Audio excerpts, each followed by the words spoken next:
and today I want to talk about design.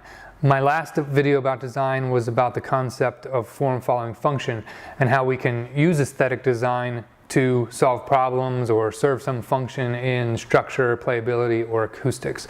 Today I just want to talk about aesthetic design. First, there is this attitude that I've noticed in the community of Lutherie in regards to aesthetic design. It's a little bit dismissive and sometimes borders on negative. It's sort of this attitude that says that aesthetic design and detail work are kind of irrelevant to instruments. I don't really understand that attitude, and I think it's a little misplaced. I think that aesthetic design and detail work really brings a lot of value to instrument making and to instruments. There's some, obviously a very subjective sides to it, like the artistic, creative expression side of design, and I'll leave that for another discussion. I don't want to get into that, but I think there's also some kind of objective qualities to it as well, which I want to talk about. When I look at detail work, and that could be inlay or miter work, but it can also be just how cleanly the fret ends are polished, how well the guitar's finish sanded, how well the heel's shaped, the roundovers of sharp edges, all of that counts as detail work and design work. And when I'm looking at that kind of thing, I'm seeing it as visual cues that are sort of representative of a builder's mindset, skill level, focus, attention to detail, discipline. And if you know what you're looking for, it can even give you some clues as to how long someone's been building. And you can use that information to sort of extrapolate and make some reasonable assumptions about things that are not aesthetic in nature. If you're looking at a guitar and it has just super clean, well executed detail work, a nice aesthetic design, then it's not that far-fetched to assume that the glue joints are probably good as well, and that this person has probably spent some time and energy focusing on voicing or whatever. So, and the reason is because it takes a certain kind of person to do all of that. It takes a certain kind of person to sit there and nail, 30 miters on an instrument. And that type of person is probably not going to be inclined to just ignore voicing or proper glue joints. So in that way, I think that detail work and aesthetic design is important. I think it's a way to express a lot more than just your creativity. It's a way to express your talent, your skills, your focus, and all of that.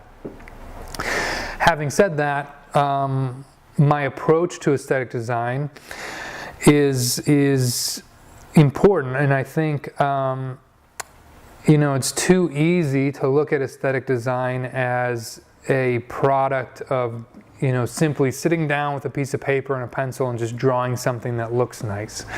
I try to put some thought into my designs, and to me, there's a few things that I'm trying to accomplish with my aesthetic design and my detail work.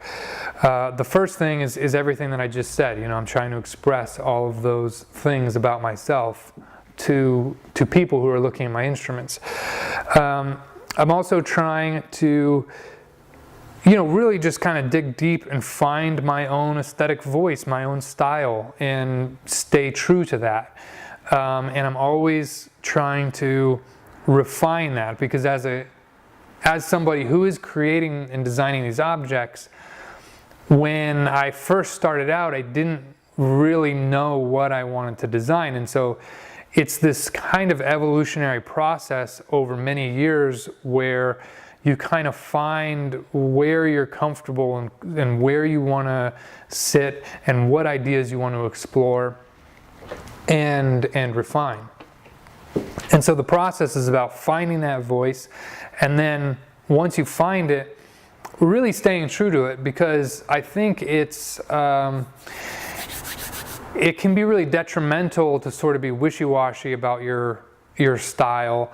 And I had somebody describe it to me as being shock-proof. You know, it's hard to design something, put it out there, and have people not like it or get some negative feedback from it.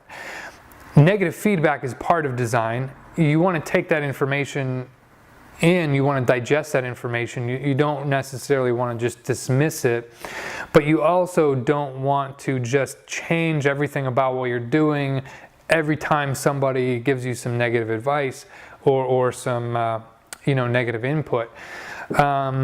So being kind of shock-proof and really sticking to your guns and really being true to yourself from a design point of view, I think is something that I am always striving for.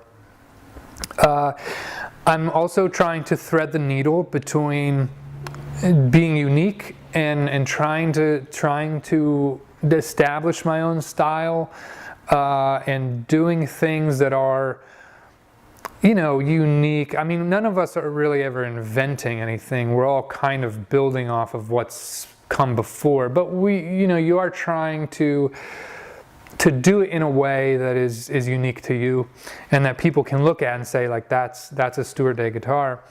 So I'm trying to thread the needle between uniqueness but also appeal. If you go too far out into left field with your designs, you start to really shrink your audience. And some people do really well there. Some people are very comfortable there, and they're good at existing in that kind of far off place. But that's not my goal. My goal isn't to reinvent wheels. My goal is not to be outlandish with my designs or make some grand statement. My goal is to sell guitars and be relevant in the business while at the same time, putting my flag in the industry. So to accomplish those goals, I rely on a few concepts that I learned when I studied fine art at Penn State. One of those concepts is using design to create motion, because motion attracts attention. Also creating focal points, which also attracts attention, and playing with some psychological concepts like the mind's ability to fill gaps. I really like playing with that. The human mind is always filling in gaps. So if you have an arch and you take a piece out, the mind is working subconsciously to fill that missing piece back in. And so you don't necessarily see it being filled in literally, although in optical illusions, that's kind of what's going on. But your perception is that gap is not there. And so it's an interesting concept. It's always fascinating to me, and so I like to play with that, with my segmented binding on my peg heads and pick guards and tailpieces, and also with my faceted cutaway here on this instrument. So this cutaway is sort of an example of playing with that psychological premise of gap filling, creating a focal point, and creating some motion. So what's happening here is that it's an implied curve, because the shape is implied curvature, but also because the iconic image that we all have in our head of a cutaway is kind of this curved shape. But it's made of these four distinct facets, these flat areas. And so what that does is it creates a dissonance between what's actually happening and what the mind is trying to do by curving this area out. And by creating that dissonance, you create a focal point. And a focal point is an area that somebody's attention will sort of rest on. So if this guitar was in a line of 10 other instruments and all, the 9 other instruments had pretty standard curved cutaways, as people were looking down the line of instruments, their attention is more likely to rest here for a few more seconds. And in design, you know, that's kind of a win for me, because it means that my brand is being paid attention to a few more seconds than my neighbor's brands. And that's kind of when you break it all down and you boil it down to the essence of product design, which is what we're doing here. We might not like to think of it that way, but that's kind of what we're doing. That's the goal, is to have somebody focus their attention on your brand. Now, they might not like this design, they might be focusing on it, but they might not like it, and that's still okay, because they're still recognizing my name, and they're associating a design with my name in their head.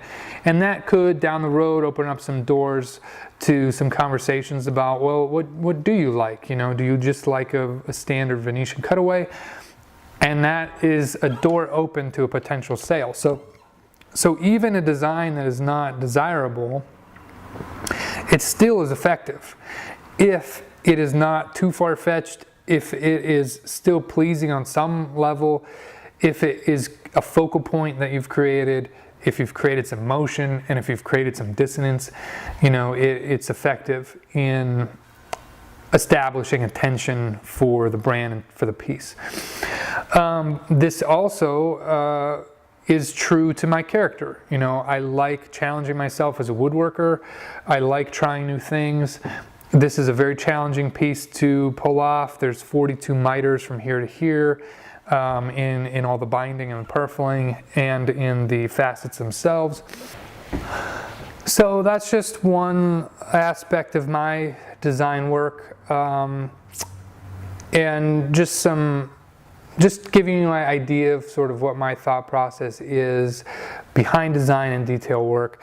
Like I said before, I think detail work's important. I think it plays an important role in communicating what you're all about as a maker.